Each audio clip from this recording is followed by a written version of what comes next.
Hi, this is Bill from Billboard Comics, and we are having yet another edition of the Growing Up Comics segment. This time I am going to talk about grading. A couple weeks ago, I put in uh, a video. I did a video on condition, telling you what exactly different conditions are and what they look like. I'll probably at the end of this video put like a stuff over here, um, telling like with a link to that video in case you want to do that. This goes hand in hand with that, and I kind of like separated it out to because I think that there's enough to talk about in this for another full um, excuse me, another video. Um, grading. Um, Grading is basically a way of knowing what kind of condition your comic books are in and where you're getting them, and what the people selling them think they are, like they are condition wise. Um, and there's a value assigned to it. The better off, the better the condition, the better shape the comic book is in, the more money they'll charge for it. The lesser volumes, the cheaper it'll be.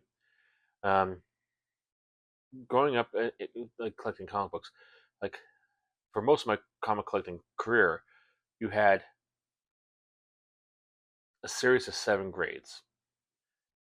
You had near mint, very fine, fine, very good, good, fair, and poor. Uh, and those were what you had to work with. Um, each had a different kind of like kind of qualifications to match each stuff, each nomenclature, and it you know kind of like you have to make a determination as a collector, which would be good enough to for collecting standards. Um, what I mean is that, like, do you want all near mints? That would be pretty hard to do if you're like a Silver Age or a Golden Age, or even a Bronze Age collector. What will be the lowest possible grade you would consider? For me personally, it's fine. I like to have my comic books fine or above. I think fine is um, the best, the lowest grade for collectability that I would like to have. Um, with the caveat that the older books I get, the condition will probably go down. Like very good for like Silver Age, um, and probably even lower for uh, Golden Age. Not that I collect a lot of Golden Age books, but you know what I mean. The harder it is to find in good condition, the lower my acceptable grade for collecting is. This is something you would have to communicate with the person you're buying the comic books for if you are buying from outside. Like this is the girlfriend's guide, or your could be your girlfriend, boyfriend, father, mother, son, daughter, friend, neighbor, whatever. Find out like what his qualifications are about what kind of grade he likes to have for his books. Um, and for a long time, it was just basically that 7. Then every so often, like you'd go to a vendor and they'd say like, um, they have a book, but they'd advertise it as not being very fine, but very fine plus, or very good minus, or good minus, and they'd have like qualifications of grade, like where they made a determination. Well, this looks like a better than a typical very good, but it's not quite too up to be a fine yet. Um, so I would just put very good plus there. Sometimes they also refer to it as very good fine. So it's like straddles the line between the 2 grades. Um, that's a lot of stuff to look out for. Like if you're looking for grades, like you know, if your boyfriend or girlfriend or significant other likes only fine or above, you have to find out where they stand on the whole very good fine kind of thing. Do they consider that to be fine, or do you find this if it's straddling the line, it doesn't count? They want fine and above, and that's it. The problem with these kind of grading was going on is basically it's left up to the determination. It's in the eye of the beholder and the eye of the seller and the vendor, and also the collector. Um, every person seemed to have a different volume or version of idea, actually, what a very good would be, what a fine would be, what a very fine would be, uh, what a very good plus would be, what a very fine plus would be, um, what a mint would be.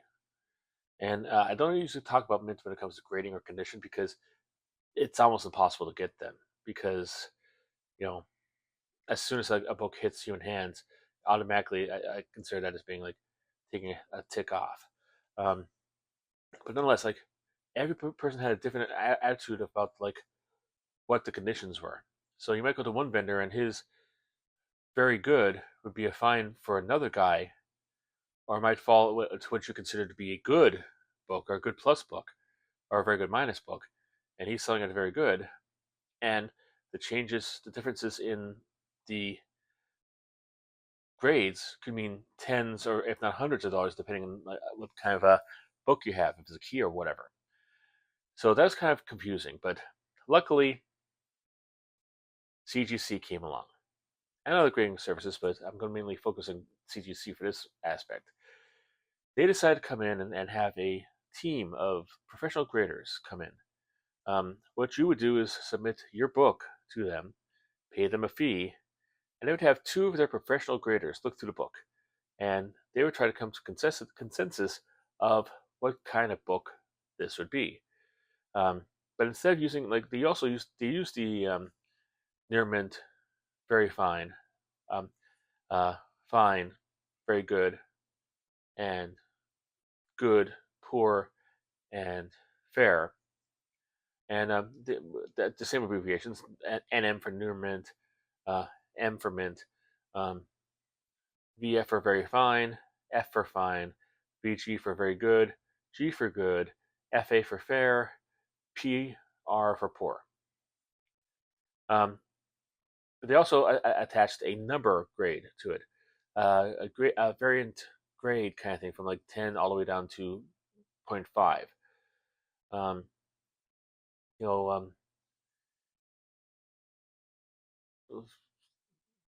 very fine with 8.0. Um, near mints would be like 9.8. That's the high collectible grade for books all around. That's like customizable that everybody pretty much wants, a 9.8 in a graded copy. But they also have like 9.9, 10.0 are the mints. They have like 9.6 and 9.2 and 8.5. They'd have a scale like where they'd grade the books along this kind of stuff, and kind of like more available grades than the whole um, like plus or minus thing.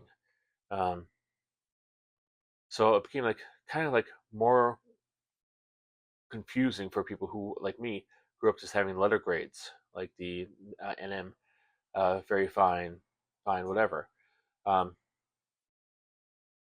because it they had a lot more stuff available in it. But luckily enough, this came in and there's no problems with grading ever again. There's no arguing. There's no variation stuff. This and you made sure you got the exact grade every single time, and it was absolutely perfect. I'm sorry. I'm sorry. I'm sorry. I try to keep a straight face about that. Um, it did not. If you happen to come across any in your travels any kind of like CGC unboxing videos, I think they're kind of fun just to see what they get there. Um, and I'll be talking more about CGC in another video coming up in the future about raw versus slab.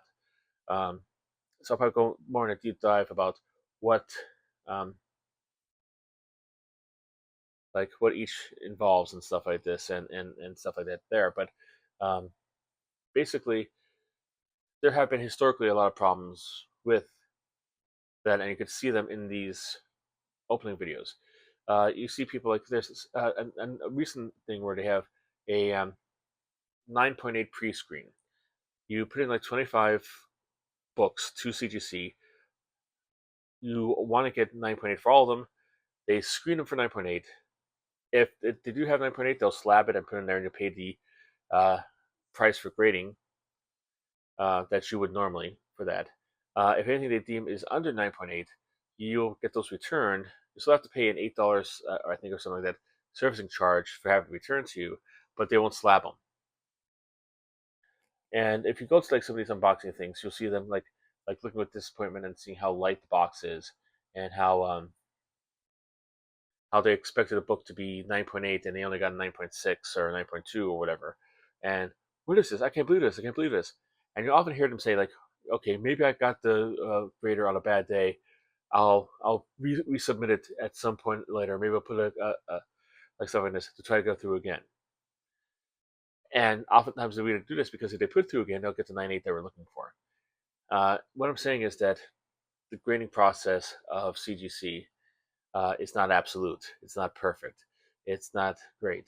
Um, they do have like a qualification of what to look for and stuff like this for that, but it doesn't seem a lot of the graders' individual opinions come into that. So that's something to look out for when you come to like CGC grades.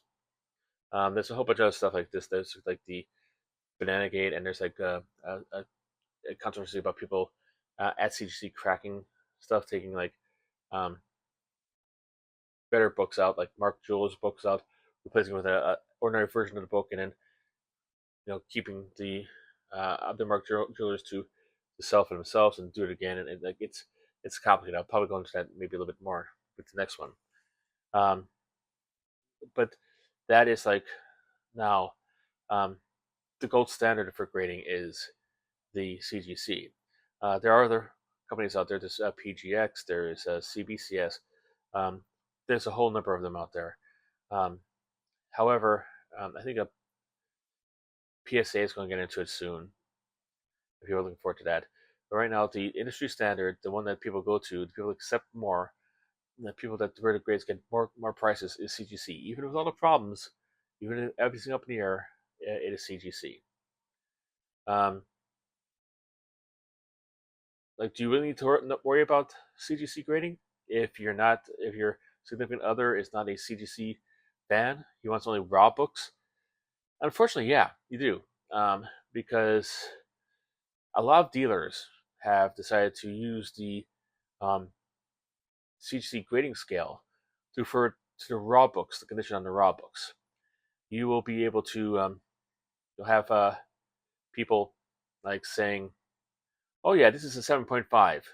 It might go up to an 8. I'm not sure." Um, when looking at a book that is, what they're really saying is it's very fine, might be very fine minus, but I think it could go as very fine. But however, they're using D number grades for it. And if you're like me and you're not really um, like deep into CGC and graded books, this becomes like kind of like a headache to try like to figure out which is which. Um, Until recently, I didn't realize the secret to it. It's like goes every two numbers is a different grade, like um, with certain exceptions. Like 9.8 is like the acceptable near mint thing, but then 8.0 becomes very fine, and 6.0 is fine, and 4.0 is very fine, and very good. I mean, sorry about that. And 2.0 is good, and so on and so forth. So that is a good like canard to think about where it falls into the thing. If you hear like people saying like you go in there for your boyfriend and he wants a copy of Action Comics number 576. Yeah, I have it in 9.8, or I have it in 7.5 though. I don't know if you want that or not. You'll know where it's going through. One is slightly below very fine. The other one is near mint. Just so you have that going with you. Um, and basically, like how to address this, how to like deal with this in your shopping history. Just like you know, eventually after a while, you'll get to your own personal, your own private Idaho of comic book grading. You'll have an idea of what you consider what's great and what's not. And as such, after you do that, you'll find vendors who uh, have this similar kind of attitude towards comic books that you do when it comes to grading. They're very fine, matches up with you consider to be a very fine, and that way you could build a trust there. You could try to actually get most of your books from them. If you find somebody who you figure like the grading is way off from what you consider it, um, you just don't have to go to them. I've had a couple of vendors like that, major vendors, whose very fine, very goods look like more like good pluses, very good minuses and stuff like this, and they're charging the premium price, the very good price for it, that instead of the lower price that the good would get. So I just didn't buy off them. Um, that's the wonderful thing about this. You don't have to buy off anybody you don't want to. But yeah, that it involves like kind of like trying to getting a feel for condition, um, figure out what the pricing would be, and find somebody who like you could trust basically. Um, so hopefully you found this a little bit interesting and a little bit beneficial. If you did, please like the video, share the video, and if you have any questions regarding to like grading, leave it down in the comments. To start a discussion about this, or if you have any other topics you want me to cover in this segment that you might need to know, let me know. I have quite a bit coming up, but I'm open for suggestions. If you have any questions or concerns or problems, let me know, and I will, try to help you out the best I can. But that's all for now, and until next time, keep collecting.